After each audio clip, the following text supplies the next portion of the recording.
As is normal in these processes, teens have questions which there aren't any good answers for. And there's answers that we honestly don't know. And I could get a sense for specific teens when that was okay, because they really just wanted someone to voice the question to. They weren't even ready for an answer. There were times where I tried to answer the question and I could see in their eyes that they don't really want the answer to this question. They just want to be heard and they want someone to talk to.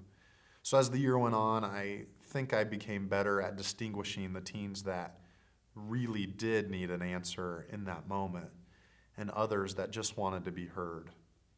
Whatever the instance was, when I would say, I don't know the answer to your question, I would try to follow up with the things that we did know. That our friend was a passionate follower of Jesus and that he was in Jesus' presence right now. And that we had a future hope of resurrection and that we would be together someday. And so even while giving voice and being honest about the fact that I didn't know all of the answers, I wanted to say what we did know. And I always wanted to give some hope to the conversation, even if I didn't know each of the answers to the questions they were asking.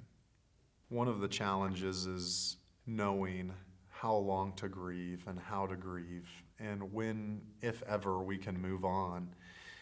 And so one of the things I've tried to help our teens and our adults know is that grief comes in waves. And sometimes the grief feels extremely strong. And there are days where the loss is very present and the days are just very rough. And then there's days, maybe weeks, maybe even months, where we'll feel nothing at all, where we might not even think of our friend.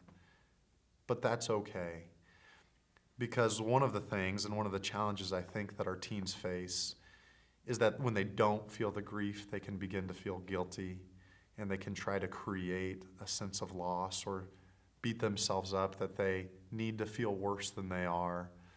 And so I've tried to help our teens and adults visualize that great grief comes in waves, and it's not always going to be huge and sorrowful and hard.